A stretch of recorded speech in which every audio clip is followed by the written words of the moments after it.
It's July 2018 when Detective Gary Jublin stands in front of microphones and news cameras and says the words, "I suggest you come to us before we come to you." He is addressing the person who knows what happened to 3-year-old William Tyrrell on September 12, 2014. It was just before 10:30am when William's foster mother and foster grandmother were watching him play in his Spider-Man suit, imitating a tiger before running down the side of the house. Then there was silence. Another noise, maybe a scream. Something wasn't right. William's foster mum began calling out, then searching the yard and inside the house for the little boy. 6 years later, there's still no sign of him. In 2018, Jublin takes over the case. There's no doubt he's the man to do it. He's the most notorious detective in the country, known for leading the investigation into the deaths of 3 Aboriginal children in Bowraville, recovering the body of Matthew Leveson, and running the crime scene following the Lindt Cafe siege. He thinks that if you had lost a 3-year-old, you'd want a detective who would stop at just about nothing to ensure you found out what happened to him. Throughout Detective Jublin's career, his focus has cost him friendships and relationships, and, in the case of William Tyrrell, it will cost him his job. "We have not given up on this investigation. We are committed to finding out what happened to William," he says at the press conference. And he is committed. So much so, he'll end up in a place he's been several times before, a courtroom. Only this time, it's him who will be on trial.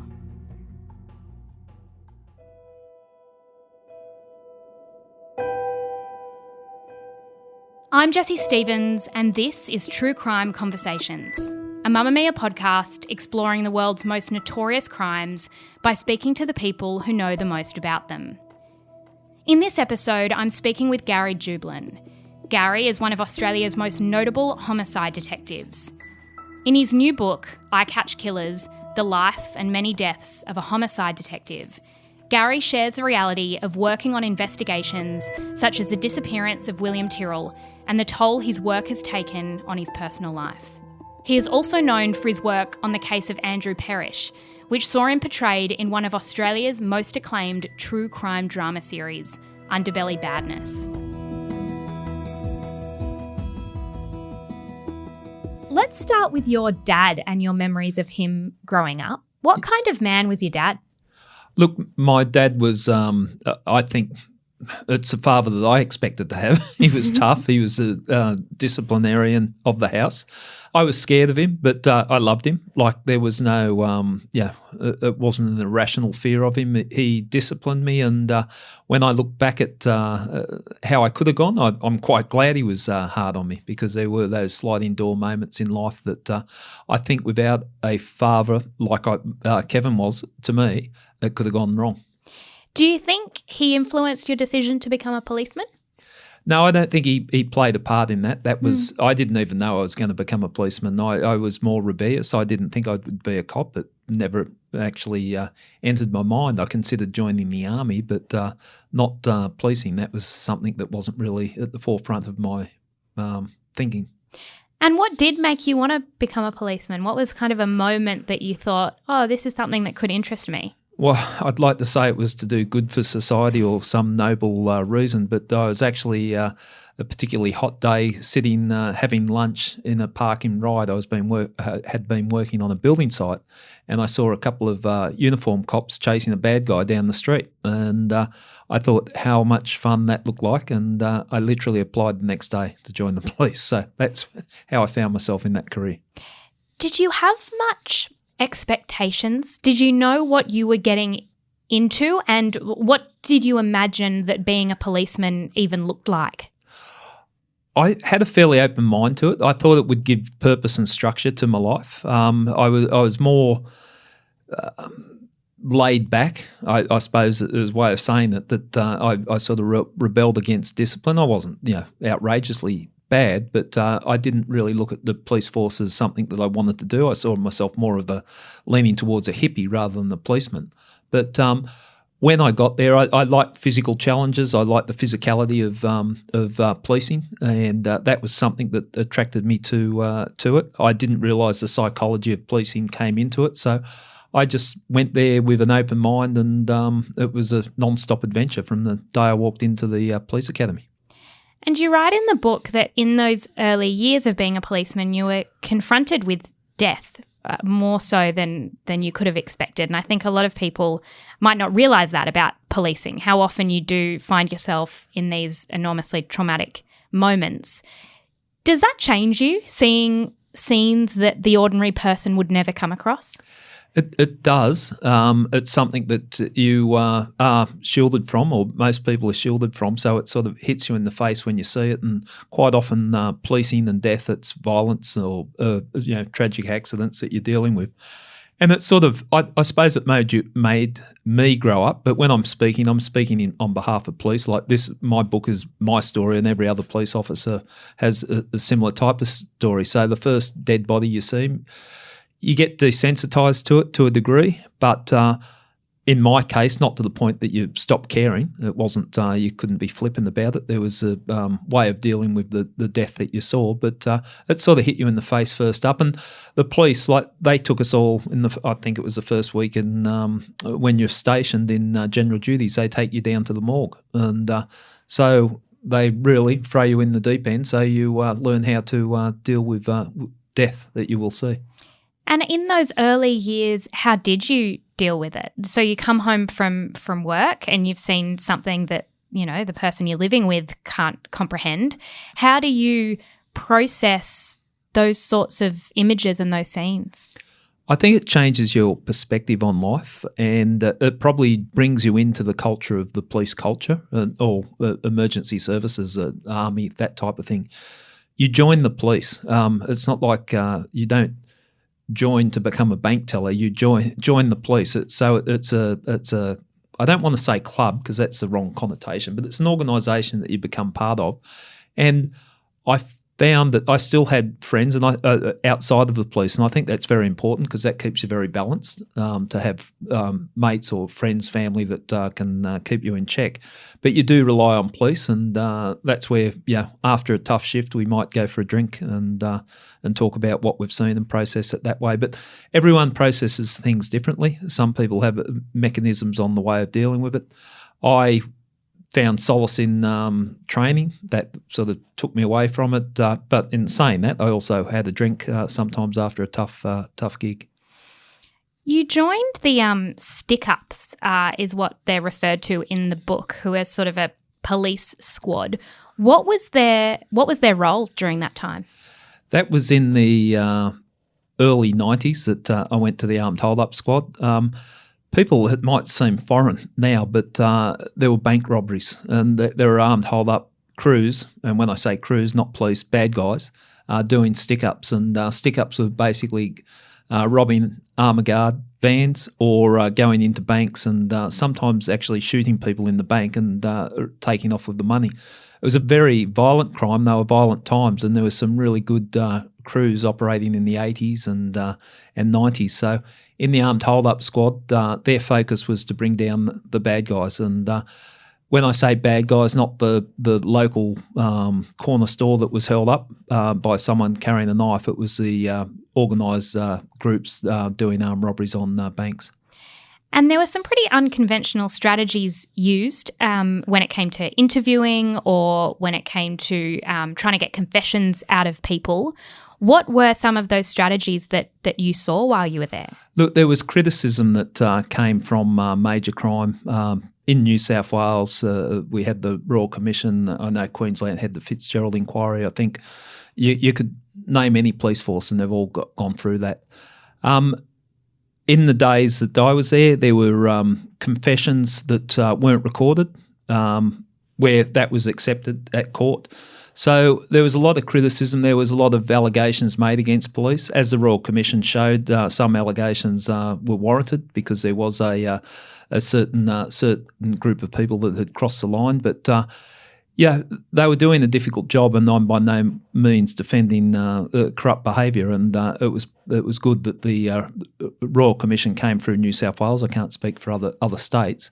But it changed the culture, and the culture needed to be changed. But in saying that, and this is something that I've been pretty strong about throughout my career, the pendulum swung so far that detectives were looked at all being corrupt. And we were so far from it wasn't funny. And I think the pendulum swung too far, that there was a lineage of training from experienced detectives that may have been caught up in the Royal Commission or left because of the Royal Commission. And I think that lineage was almost broken. And I count myself fortunate as one of the detectives that got to work major crime before, during and after the Royal Commission. And the Royal Commission, I think, you'd been working for maybe 10 years as a policeman when that came along. Were you worried at all? Because as you say, there's a culture in policing and there might have been things that were considered unconventional. And as you say as well, the pendulum was swinging pretty far the other way, that things people were being accused of were also things a lot of people had seen and had become quite commonplace. Were you worried that you would be called up and that people would ask you questions about things you'd witnessed or things you'd even done? No, I think I was fortunate that some people might say fortunate, others that know me might say unfortunate, but I'm a fairly strong character, and I tend to stand up for myself. I think there were some people, some police, that were caught up in things because it was difficult for them to break with the culture. But I think it's very easy to sit and look at the police as the only ones, doing things wrong. Like the point I make, and I'm not casting aspersions, but society was different in those days. Everyone, the values were different. The media knew what was going on. The courts knew what was going on. Everyone knew what was going on. And then when the Royal Commission came in, everyone stood back in shock, horror. How dare they do this? But I think there was, on reflection, people should all have a look at themselves. From my point of view, getting back to your question, I wasn't worried. I was ashamed of things that came out, and I would stoically defend the police and the work that detectives did, because I was fortunate to work with some great police officers. They had their integrity was never in question, and maybe for the grace of God go I, that if you're in the wrong place, wrong time. And I've learnt not to be judgmental. I had, as I referred to in the book, there was a person I worked with that, he was soliciting bribes from a brothel. And I was outraged when I found out about that. And, I wanted to extract revenge on him. But the wiser me now knows that, everyone can be tempted, and who am I to judge? And I actually saw him after he got out of jail, and I always thought that I'd throttle him if I saw him. But when I saw him, I just something changed in me, and I thought, well, you did the crime, you've done the time. We all need a opportunity for redemption. So that idealism sort of breeds out of you as you get older, sometimes to an extent. Yeah, I think it's the longer I stayed in policing, the more I realised it's not all black and white. And in every, I won't say every bad person, because I've come across some bad people that I'm not going to concede a millimetre. There's no goodness in them whatsoever. They're just pure evil. But in most bad people, there's some goodness, and in most good people, there's some badness. And that is something that I learnt through the years as a police officer. One story that really stood out in the book was about a day a woman named Sharon called you. I don't think that's her real name, but she called you about her brother Isaac, who she thought had been engaged in some criminal activity. Yeah. What was that activity and what happened from there? The circumstances were that this information was passed on to me, that a sister suspected her brother being involved in an armed hold-up, and she was worried about him and did the right thing, and she reached out to me. She knew me through a third party or whatever, and her main concern that was her brother, she expected him to be arrested but wouldn't be hurt. As circumstances played out, that I was talking to him when he was shot and killed by another police officer, and that's when I think I was probably 8 years into the job, roughly. And that's when I really felt about that's not what I joined the police for. And there was nothing done wrong. It was an operation that's when we're arresting violent offenders, split seconds decisions are made, and but to be talking to someone when they're shot and killed, it was rather confronting. And we don't have the services that are available to us in this day and age, because I don't think not just the cops, people weren't aware of, how to debrief from a situation like that. We had a psychologist come in and speak to us as a group and said, has anyone got a problem with this? I'd been involved in a police shooting shortly before that too, and given the fact that I was the one leading the investigation, I had a lot of problems with it, but cops being cops, I wasn't going to put my hand up.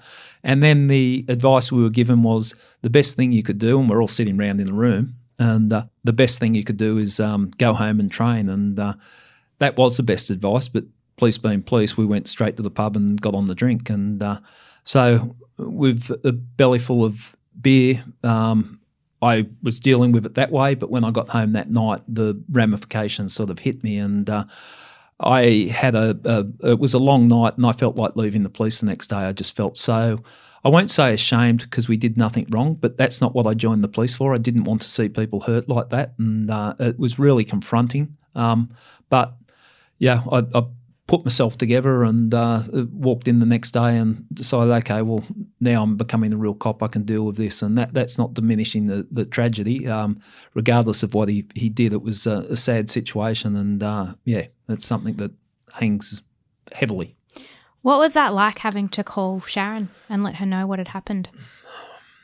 It's obviously a call that you didn't want to make. I didn't expect. I phoned, and quite often in your role as a police officer, I phone people up knowing full well that they're going to vent at me, and I think that's part of your role, to allow people to vent at you. The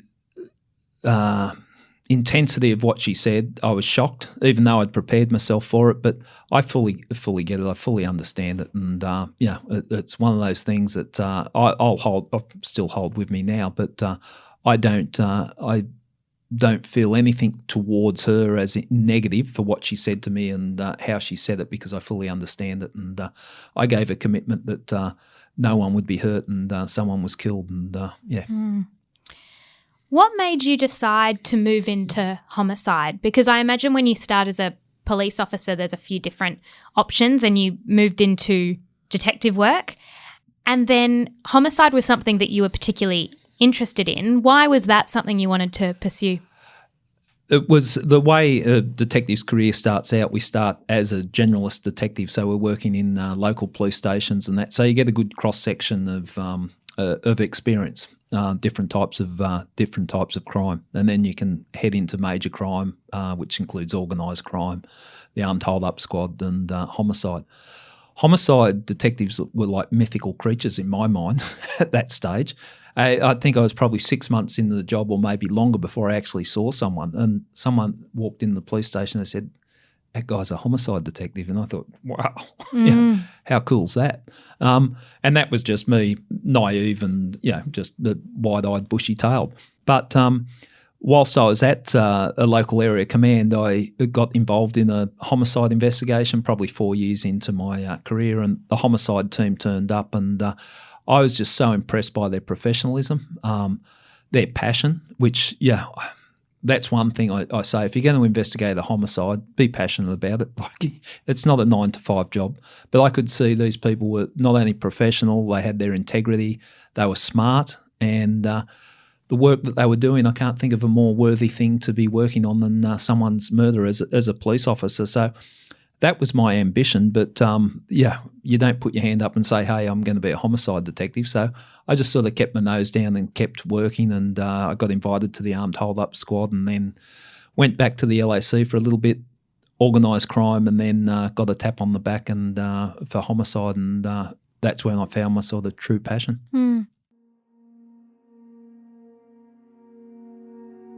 3 missing children.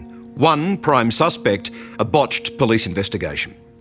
For 25 years, the otherwise beautiful little town of Bowraville in northern New South Wales has been haunted by 3 horrific murders committed within 5 months of each other. For the families, the Bowraville murders may be unsolved, but they're definitely not forgotten. Now there's fresh evidence and new hope that for the first time, the cases will be heard together as a serial murder trial. It's what the community has always wanted. And it's thanks largely to the patient, persistent work of one dedicated cop who won't stop until justice is served. And people might know your name as associated with Bowraville. Yep. And Bowraville was, of course, the place where 3 children, 2 16-year-olds and a 4-year-old girl, were killed in one street. And you arrived there, and in the book you say that you arriving there was a moment when you felt ashamed to be Australian. Why was that? Because no one cared. 3 kids, Evelyn, Clinton and Colleen, murdered over a 6-month period in a small country town that's inland of Nambucca Heads. They were Aboriginal children. They lived on a place that was referred to as a mission, which was on the outskirts of Bowraville. 3 kids had been killed. It was the early 90s. I was in major crime in the early 90s, and the family said to me when I first started speaking to them, and this was 95 because I came in, or 96 came in for the reinvestigation because the murders happened in 1991. And I came in and speaking to the families, and they just saw me as a white cop, and I got growled out a lot by the community.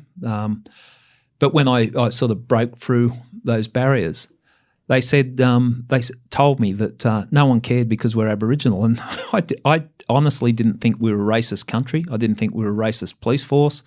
Thought maybe we're a little bit ignorant, but that's the reality of. And now 25 years down the track, having worked with the families closely over that 25 years, they were 100% right. If they were 3 white kids, it would have been dealt with differently. And a very telling moment for me was when Mr. Scipione, the commissioner, came up and apologised to the family. And that was 10 years in the making. And the family said, look, why can't someone at least acknowledge we should do something different, or should have done something different? And Mr. Scipione came up and acknowledged that, investigative opportunities were missed. We've learnt we could have done something different from that time. And that was a very telling moment. But there's been no one convicted of the murder of those 3 children, but one thing I take a little bit of comfort away is the fact that the families, and I'm not just talking about myself as a police officer, there was Jason Evers who worked with me on the investigation for 10 years, gave his heart and soul to it, and Bianca Commoner, a analyst that's worked on it for 10 years, and Jerry Bowden, the detective sergeant. They've given their all to that investigation like I've tried to, and I think the family appreciate they can see that people actually care, and that's made a difference. Amazing story in that they overturned the double jeopardy legislation, parliamentary inquiries. In fact, before I left the police, there was even a training film that I narrated about the way New South Wales police should deal with Indigenous communities, and that was on the back of a parliamentary recommendation. So progress was made, but I stand with the families, and whatever we can do, and I say we because I feel like I'm part of it now, still keeping an objective view on it because I was an investigator on it. But I don't think we should give up on that investigation. And I'm hoping very, very much the New South Wales Police haven't given up on the investigation. What do you think the likelihood is that there'll ever be a conviction? I never lose faith in something happening with that investigation. One of the elders, Auntie Elaine Walker, who passed away, who became a very close friend of mine, she said justice, Gary, will come in a way that no one expects it.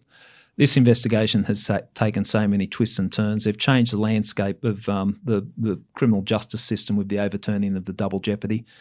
The last time it was before the court, they lost an appeal at the Supreme Court for the matters to proceed. But I'm not underestimating the families. They haven't given up. I saw them as recently as last week, and I know they're still very much focused on getting justice for their children. And it's not just the families, it's now the next generation. So the problem has passed on to the generations, and that's sad, in a community. But the kids are now carrying their parents' grief and still pushing for getting some justice on that matter. The other name that you've become synonymous with is William Tyrrell. And I think when you were brought on to sort of look into that case, there was a renewed sense of hope and energy because there was such despair that he hadn't been found and that we didn't know what had happened. When you took that over, did you have an instinct? Did you have any sort of preconceived idea about what you thought had happened? Look, and instinct only takes you so far on an investigation. So I took that investigation over 5 months down the track. A lot of work had been done by the team that was running the investigation before I became involved in it. And one thing, and I got a sense when I actually went up to Benaroon Drive and had a look at it. It's a cul-de-sac, dead-end street in the outskirts of a town. And it's fairly obvious that someone with a connection to that area, it's not an area that you would drive through. Even if you were lost, you'd realise you're driving into a dead end. So someone with a connection. So in terms of instinct, that's what was driving me that I was looking at. I always look at opportunity, capability and motive when I'm looking for persons of interest in matters. So I ran that through the list of people that have been identified, and then we worked our way through it. But it was a difficult investigation, and obviously at the start, the police focus was on finding William, like the little boy lost scenario. But when it became abundantly clear that something untoward had happened, whether it was death by misadventure or whether someone had taken him, then it became more investigative focused. And my instinct is that someone has to have a connection to that area. I don't see it. It's not like a local park where someone might come looking for a child. Someone had to be there. Otherwise, it's a huge coincidence that two worlds have collided. A child that's for just a moment unsupervised and can be snatched. And that's the frustrating part about that investigation. How did this happen? And when you look at 3-year-old children disappearing, it doesn't happen a lot, and not that I know of across the Western world anyway, where I'm familiar with. Because I think a 3-year-old child you can't turn your back on the 3-year-old child, because they can get themselves into all sorts of trouble. And the family didn't turn their back on the child. It was just a momentary time when he stepped out of their view and he's disappeared. So it's a difficult one. But my instinct is it has to be someone that had a reason for being in the area, connected to the area, or a reason to be in the area. And one name that came up was Bill Spedding. Yes. And he was being looked at because he was a repairman, and that was someone that was investigated and arrested. I'm interested to know what it's like to look into an area of inquiry like that, come up with what appeared to be sort of a dead end. Is there, I don't know if the word is guilt, but I imagine that you have to look at a few people and almost certain people's integrity or reputations almost have to be sacrificed in order to a means to an end, to an extent. I understand what you're saying, and I'll answer the question on the basis I'm not talking specifically with Bill Spedding. I'm talking in a general sense, and not just Williams' matter, but other murder investigations that I've been involved in. It's not pretty. You've got to look. People don't walk in and hand themselves into a police station and say, I'm the person that, it has happened, but I haven't been fortunate enough to have that. They don't come in and hand themselves in. So you've got to look. And I make no apologies whatsoever for scrutinising an area when a child's disappeared. Now, bearing in mind with William's situation, I said it's not about William, but we'll just use this by way of analogy, that he disappeared. We didn't know whether William was alive or dead. And the police, things will get uncovered. And I make no apology for uncovering things, investigating a serious crime such as murder. So that's not saying I don't have any sympathy for people that might be damaged by the actions of the police trying to uncover a crime. But it's not done with reckless indifference. It's done with consideration and weighing up all the evidence and all the factors. So it's not something.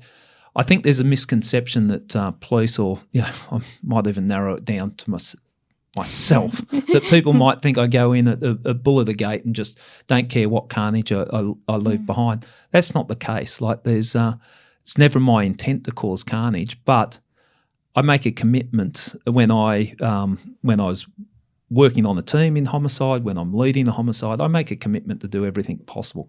Sometimes those things mightn't be comfortable with me, and I'm not talking about unlawful activities. I'm just saying asking the difficult questions or getting in someone's face to find out what's happened.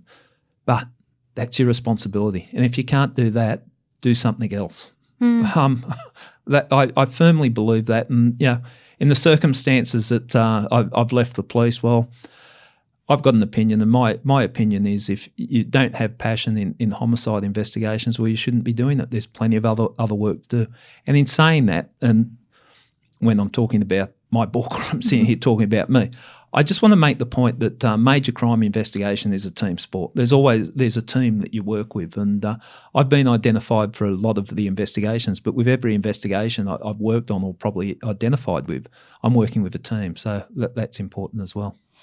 Do you have any regrets about the fact how the William Tyrrell investigation ended and how you left? Would you do it again, the way you did it? Look, I must be the world's most stupid person. I've been convicted of a crime. Would you do it again? Oh, yeah, I'd do it again. I can only say this. If the circumstances presented themselves as they did when I made the decisions to, as the courts ruled, commit an offence by recording the conversation, with hindsight, no, but I didn't have the benefit of hindsight. And, it's an interpretation. I still maintain that this is why I recorded it, was to protect my lawful interests. My regret with the William Tyrrell matter, now that I've been sidelined from it, is that I didn't go harder. And, people think, you should have gone softer. No, a 3-year-old child's disappeared. We owe it. I just see myself as collateral damage to a tough investigation, but it's a price I'm prepared to pay if I'm trying to find out what's happened to a 3-year-old child. In saying that, it's not a price I wanted to pay. I want to be a homicide detective. That was my passion. I had the energy, I had the experience, and I wanted to stay doing that role. I still would have been doing that role to this day. But I couldn't live with myself if I put my own personal needs ahead of what the investigation needed. And at the time I made the decision to do what I did, it was not to further the investigation, it was to protect myself, but to allow me to go in and do what I needed to do. And for listeners, in terms of what was done, it was legal for conversations to be recorded. It was just the device that it was being recorded on. It was a technicality, right? Well, it depends which side of the fence you sit on. We can argue it's a technicality.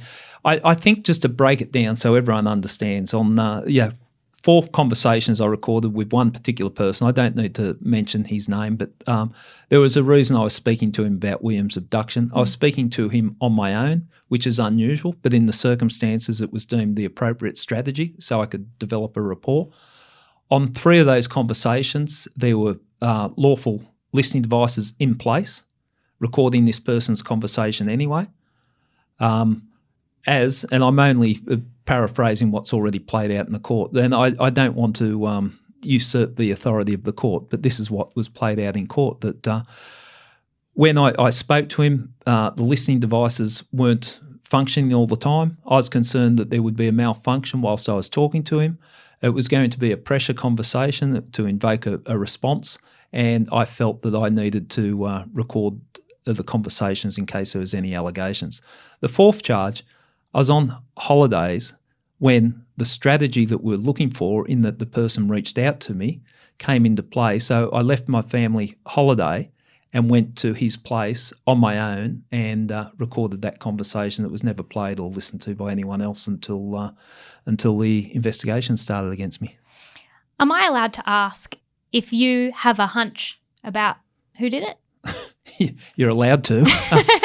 Are you not allowed to answer? No, look, I want to give respect to the coroner. The matter's before the coroner at the moment, and it would be inappropriate for me to offer opinions on that. The coroner's, going through, I would assume, with a fine-tooth comb, all the evidence that's been gathered by the police, and it's still an ongoing investigation. From a personal point of view, from a detective's point of view, you always have hunches, but I never act on I won't say act on my hunch, but you need more than a hunch to support a theory. A hunch might steer you towards a theory, but then you've got to gather the evidence in support of that. And that's when I would confidently say, I think this person is involved or that person is involved. But I think the public misunderstand too, or I'm assuming they might misunderstand. Part of our role as a detective is not just to find the person that's done it. I'm talking murder investigations here, but to exclude other possibilities. Because invariably when you charge someone with murder, you go to court and there's a lengthy trial, and any other hypothesis that might play out in that someone might suggest, oh, this person could have been the culprit or the offender, you've got to discount that as well. So there's a lot of inquiries that have to be done to strengthen the case with the person you're looking at. But I've always called them red flags. If I'm looking at a person, if the red flags present themselves, I follow that line down. That might either prove that the person's responsible or exclude the person from having any involvement. But what do you think it is that makes you such a good detective? Do you think that you have instinct or perseverance, or have you always been a good problem solver? Like, what do you think it is that even just makes a good detective? Well, to answer that, I'm not going to answer what makes me a good detective, because there'll be other people that's got different views. But I'm comfortable in offering an opinion on what makes a good detective. Tenacity is something that I think you need. Like, the harder the anyone can do an easy investigation. We call them the smoking gun murders, where the offender's virtually caught at the scene. That's easy.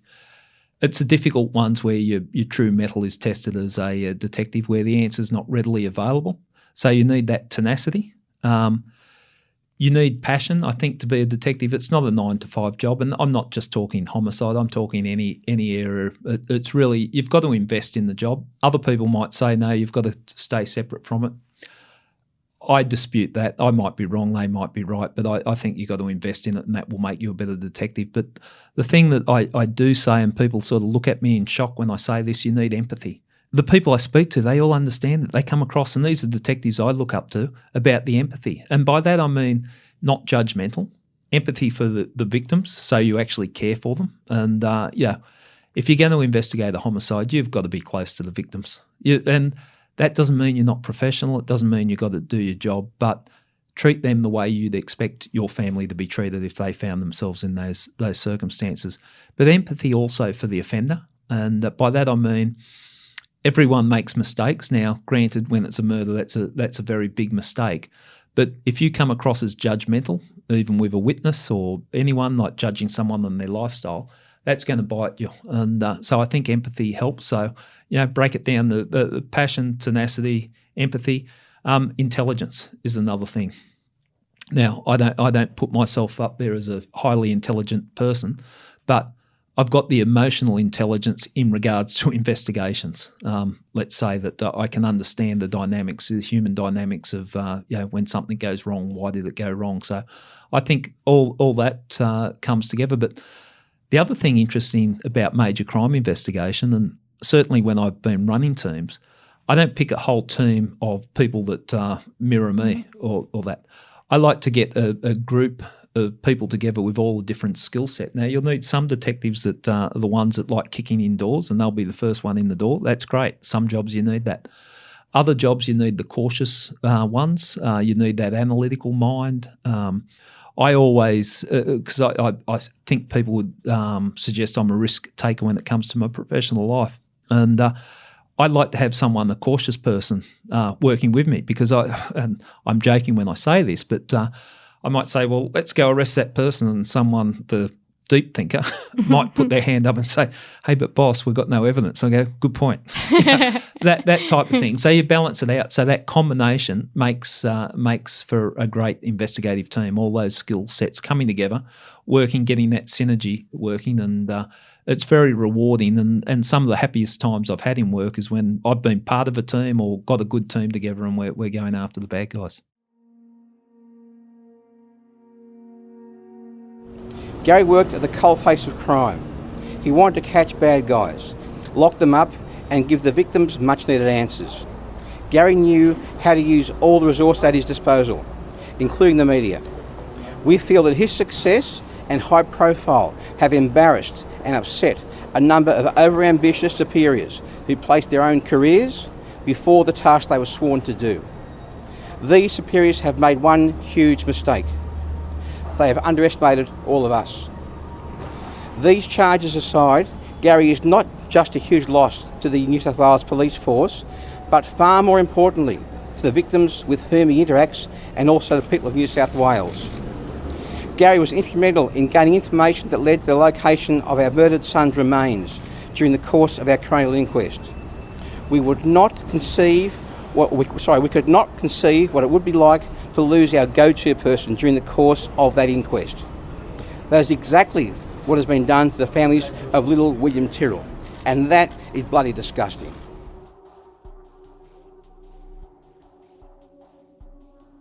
When you look back at your career, what are you most proud of? What's the thing that you're the most proud of in terms of your detective work and all the cases you've been involved in? Look, I'd like to say I tried each investigation, and I'm proud of that now. Yeah, I'm not the best detective in the world or whatever, but I gave it 100%. But walking away from my career, especially in the circumstances that I have been, I didn't think I'd be walking up the steps of the court with cameras in my face as the offender or the accused. But when I got to the steps of the court and I looked around, I saw so many faces I knew from family members, victims that had helped, that came along to help me when I'm in trouble. That spoke volumes for me. And that's a moment, or on reflection, how would I like to be remembered is that a victim's detective, that the victims felt comfortable and entrusted me in sorting out their situation. So I've got no regrets in that regards. Obviously, I didn't want to leave the way I left, but yeah, all good things come to an end. Yeah. And what does the next chapter look like? I'm finding the world of journalism very daunting. It's interesting because people often think that police make a lot of ethical decisions, but I see a lot of ethical decisions in the world of journalism. I'm starting at the bottom run. I can see what where I want to get and what I want to do. I'm finding it stimulating. I still think it provides a vehicle for me to help people, which I like to do. It is a whole new world for me, but there are certain skills that I can take from being a detective and transfer them into the world of journalism. But I've always, I thought, had a good relationship with the media, and that I think it's very important, the role that the media plays in scrutinising the activities of not just the police, but making people accountable. And I've always supported the transparency in the justice system. So now to be part of that, it's also important to me to show that I'm not just a policeman. This is from a personal point of view, that I can survive outside the police. I stayed in the police because I chose to do that work. I enjoyed it. But take that away from me and I'll be able to follow something else. And I'm enjoying my work outside of the police. Occasionally when I see a crime come over the news, I'm thinking I'd love to get hold of that. I miss some of the friendships I had in the police and that environment. And sometimes I forget I'm not a policeman. That might become embarrassing at some stage. I hope I don't do anything stupid. But you've been a policeman as long as I do, you still think like a police officer. But look, the world of journalism is just as challenging. It's just a different area. So hopefully I can make a go of that. Thank you so much for your time. We really appreciate it. Cheers. Gary Jublin's book, I Catch Killers, The Life and Many Deaths of a Homicide Detective, is available to purchase online, at good bookstores, and via the link in the description of this episode. True Crime Conversations is a Mamamia podcast hosted by me, Jessie Stevens. Our producer is Hannah Bowman. If you'd like to find out more about the show, don't forget to join our online community. Just search for True Crime Conversations on Facebook and make a request to join.